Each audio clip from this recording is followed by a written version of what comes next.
Bonjour à toutes et à tous, nous sommes le mardi 14 mai, on fait le point sur l'actualité vendéenne à la mi-journée. Prévenir des chutes, savoir comment adapter son logement au mieux ou encore faire travailler sa mémoire. Ces sujets et bien d'autres seront détaillés au forum Bien vieillir à domicile qui fait escale à La Roche-sur-Yon ce jeudi. L'entrée est libre et gratuite à la salle du Bourg-sous-la-Roche. Il s'agit d'une initiative du département en partenariat avec le CIAS depuis 2022. Ce forum est itinérant. Il est passé par 8 communes avant d'arriver dans l'agglomération lyonnaise pour être au plus proche des habitants. On voit bien que cette solution d'aller dans les territoires est sans doute celle qui convient le mieux à nos Vendéens et nos Vendéennes.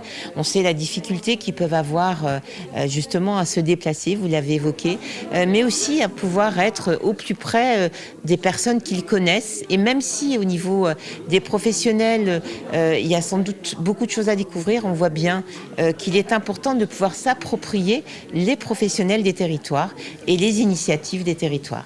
Vous le savez, la Vendée manque de médecins généralistes, mais elle manque aussi de spécialistes.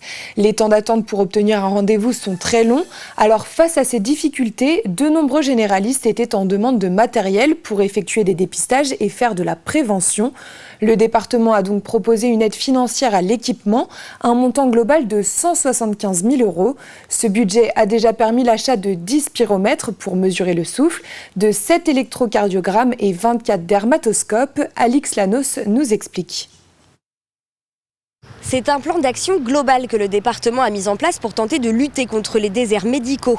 Des centres de soins non programmés, des logements pour les internes, des formations des médecins généralistes pour accueillir ces internes.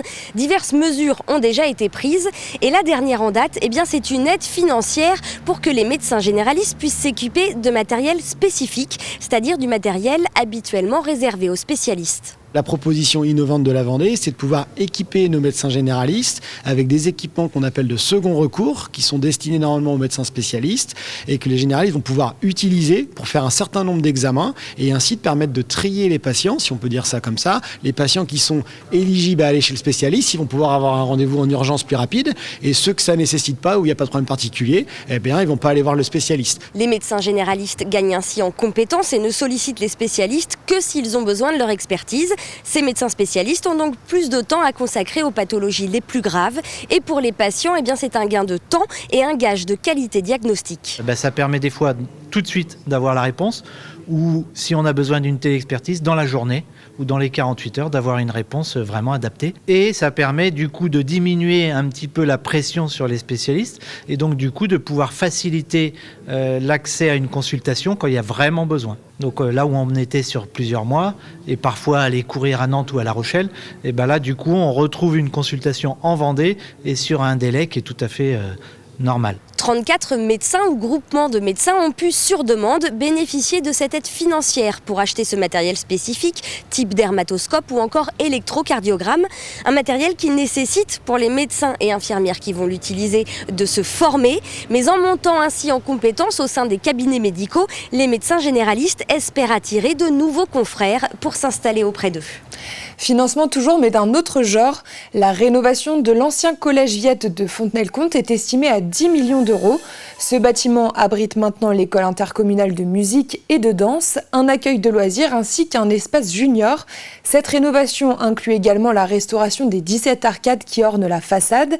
Alors pour aider à financer cette partie du projet, la communauté de communes du pays de Fontenay-Vendée s'est rapprochée de la Fondation du patrimoine pour lancer un appel aux dons. Le coût de la restauration des arcades est chiffré à hauteur de 102 430 €. L'objectif de financement participatif est lui estimé à 70 000 €. Nous y reviendrons ce soir.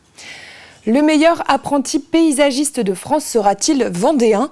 Nous le saurons le 8 juin prochain à l'issue de la finale nationale. Mais avant cela, la semaine dernière a eu lieu la finale régionale des Pays de la Loire à la MFR de Mareuil-sur-les-Dissay. C'est un concours accessible pour les apprentis CAP et bac professionnel. 36 jeunes issus des sélections départementales étaient présents. Nous avons assisté à une étape pratique du concours, le reportage de Grégoire de Châtillon. Pour être paysagiste, il faut être également un peu maçon. Ces apprentis sont en train de réaliser un muret avec un dallage. Ils travaillent ici avec des pavés et de la pierre. Viendront ensuite les végétaux pour aboutir à ce projet de carrés paysagers. On a du très très bon travail, du très bon niveau, comme des niveaux un petit peu plus faibles. Mais aujourd'hui, on est là aussi pour ça. Faut tous les niveaux pour arriver à trouver, je dirais, l'excellence. Ce concours du meilleur apprenti paysagiste leur permet à la fois de se confronter aux autres, mais aussi de valoriser leur savoir-faire. C'est ce qu'on recherche chez les jeunes, c'est l'excellence professionnelle, montrer que nous avons des jeunes qui sont motivés, passionnés par leur métier. Au programme de ce concours de la pratique, de la théorie, de la reconnaissance de végétaux, de la connaissance technique, pour tenter d'obtenir une médaille. Les médailles, ça motive vraiment. Quand on voit des fois ce qu'on peut réaliser à la fin, on est devant l'ouvrage et on est quand même content de nous, quoi. J'aime ce métier déjà parce que c'est le travail avec les mains, travailler avec la nature, le développer dans le bon sens. Pour Pieds Vivaces, Photinia et Léa Gnus, les plantes sont naturellement au cœur de ce métier polyvalent. C'est un métier où ils peuvent être également menuisiers, puisqu'on fait aussi des dalles, des terrasses en bois. On fait de l'arrosage automatique, donc ils peuvent être plombiers. C'est en fait aujourd'hui un paysagiste doit être capable de réaliser un jardin de A à Z. Être médaillé d'un concours comme celui-ci, c'est bon pour le CV. Y participer compte aussi. Ce qui caractérise en tout cas ces futurs paysagistes, c'est de pouvoir rendre les gens heureux dans leur jardin. Et deux Vendéens ont obtenu la médaille d'or et sont donc qualifiés pour la finale nationale. Il s'agit de Pierre-Élie Papin de l'entreprise Cagev et Alexis Garrido de l'entreprise Préau Paysage. Ils ont donc rendez-vous à Lyon le 8 juin prochain pour peut-être devenir le meilleur apprenti paysagiste de France. Un mot de sport pour terminer. Hier soir, le basket a rencontré le football le temps d'un entraînement. Les filles de La Roche ESO, l'équipe de foot qui évolue en D3 féminine, et l'équipe de La Roche Vendée Basket qui évolue en Ligue féminine se sont rencontrées au stade de Saint-André-d'Ornay.